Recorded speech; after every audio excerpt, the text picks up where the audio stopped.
2025 онд дэлхийг тойрох аялан тоглолтуудаас танилцуулъя.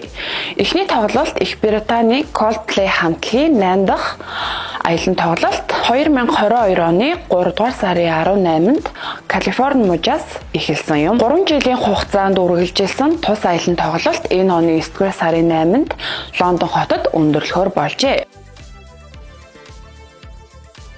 Сезагийн анхны Лана цомгийн хүрээнд Grand National Tour тоглолт зохион байгуулагдаж байгаа билээ.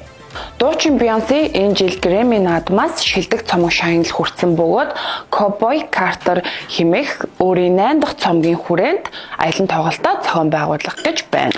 Бидний мэдих Америкийн хард рок хамтлаг болох Guns N' Roses 5 дугаар сарын 1-нд Солонгос улсын Инчон хотоос аялан тоглолтоо хийхээр товсон бөгөөд тус тоглолтод хамтлагийн шинэ бөмбөрчин оролцож буйгаараа онцлог юм. Blackpink хамтлаг 4 дахь удаагийн аялан тоглолтоо хийх гэж байна. Тэдний тоглолт 7 дугаар сарын 5-наас эхлээд 2026 оны 1 дугаар сарын 18-нд Япон улсад дуусах юм.